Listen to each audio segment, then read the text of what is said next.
This is Des Barnes here with Pretty Girls Love Sports, and I'm standing with the Miss HBCU play-by-play caller, Mrs. Tiffany Greene. She's a FAMU alum, and she is doing some great things on ESPN. So I'm going to get some questions with her, but I'm also going to allow her to introduce herself because nobody can do it as great as her. She's also my server, so I'm super excited to have this conversation today. As you see, the pink. Yes. And the green. Yes. So I'm super excited to have this opportunity with her. So again, I'm going to start off with her introduction, and we're going to hop into some questions. Well, you know, when you go to an HBCU, there's always that, my name is Tiffany Greene. I hail from Tampa, Florida, and I'm a proud HBCU graduate of Florida A&M University. And I currently serve as the play-by-play announcer for ESPN for a number of college sports, including college football.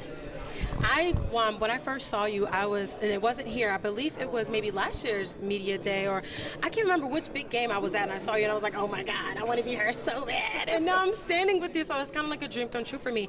So I just want to start off by saying, what advice could you give women who are looking to get into sports or just getting to the field of media in general? I think the idea of building relationships in a network is so important because it's not about who you know, but who knows you. And so your work can speak for yourself, but also making those contacts and creating that network so that people can advocate on your behalf and champion your cause. But you also have to do the same thing as well. And so making sure that you learn to be an advocate for yourself and speak up and finding the right times and moments to do so, because everything is not a battle. You're trying to win the war in the process. And lastly, that you are enough. There are enough people out here that are telling you that you can't do it, or you don't belong in this space, or you don't know what you're talking about, but you are enough, and you are good enough to be where you are. You put the hard work behind it, and the talent comes along with it, and you can get to wherever it is that you want to go. So yeah, you belong.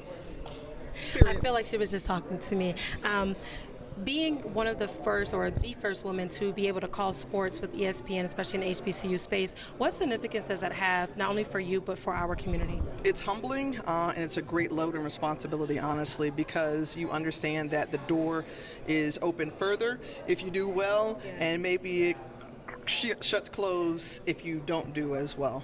So I know that it is a great honor to be able to do it, but I know that I'm not doing it for me. Like, it's great and it's wonderful to have a significance, but it doesn't mean anything if I don't pull others up with me or through that door that's been open. So I don't take it lightly, and I see it as a great and humbling responsibility. For those who may not know, how did you begin on this journey of getting into sports, and especially calling games? This has been my dream and my love since I was like 5 years old, and I worked in local television and paid my dues, and the gentleman who's holding this camera has seen me pay those dues in the process, and so I wouldn't give anything for my journey, and I always believe that you till the soil and you will reap a harvest. So for me, it took time, and that time has paid off into the dream job that I've always hoped for. And calling games was something that I did on a local level, and then catapulted on to the national level back in about 2012 or so. And then ESPN said, hey, we want to take you on full time. And calling Olympic sports like volleyball and softball, in addition to basketball, helped to create the platform for me to do college football. I love that, and I'm going to jump into the Celebration Bowl. FAMU took home the win, brought it back to the SWAC. So, and you were there.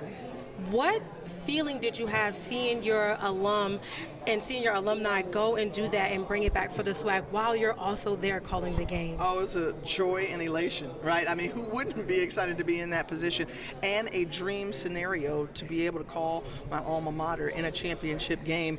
And the icing on the cake was doing against my partner who went to that other university that's number 2. So for me, it was just like, yes, this is a full circle moment. And it was also a stamp on it, because God can only dream bigger than you can dream for yourself.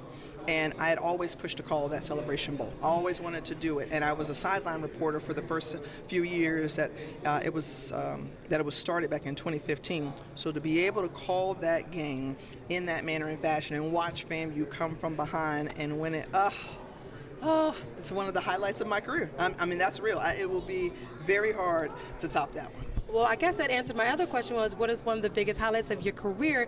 But if you had a close second, a close second, what would it be?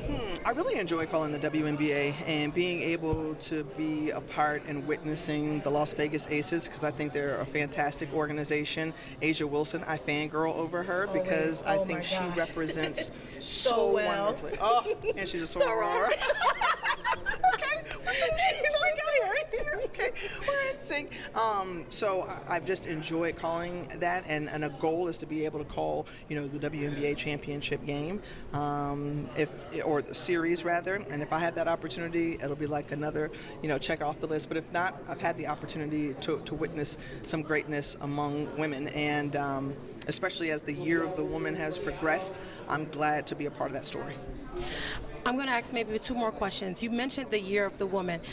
Looking at where women's sports has evolved, how is that significant for our community, but also just for the world as well? Well, I think it serves notice that women have the ability and power to do anything and achieve greatness, and do it in a respectful manner, in an authentic manner, and it serves as not just a moment, but a movement that we've seen. And I really appreciate all the women before who laid the groundwork so that we can capitalize on this popularity that we're seeing in women's sports. And I think it's in terrific hands with all the great athletes across all the sports. So I think the future is bright for women in sports. And, what was it on the ESPYs? They said, hey, do you like sports? Do you like basketball? Well, women play it, and they're great at it, and that's what it is. So, just fighting for equality and to be seen and be recognized as equal is something that we continue to fight for, but we've got some great voices who are leading the charge.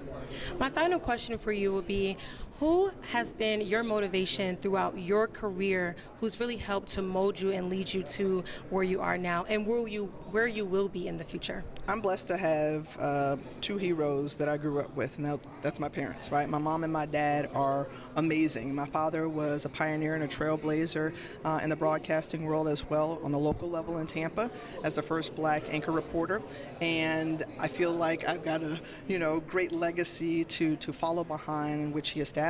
But also women in sport or women in television, I think to Robin Roberts and her authenticity and just her genuineness and just her ease and flow and smoothness. I mean, again, fangirl number 1. Pam Oliver, who is an alum of Florida A&M, obviously, who could not turn on Fox NFL Sundays and not see Pam Oliver. So she is great. So those have been 2 motivating factors within the business. And I think, we speak to now, and a champion of just women in general, Dawn Staley, has been like that new addition for me, because I just think she is spectacular, and all of those women are true to who they are. And they have had to overcome a lot just to prove that they belong where they are, but they do so in excellence and with a humble heart, and so I really appreciate that. Thank you so much. I feel like this interview is so heartfelt, and I'm so excited. Baby girl, you are so pretty, pretty.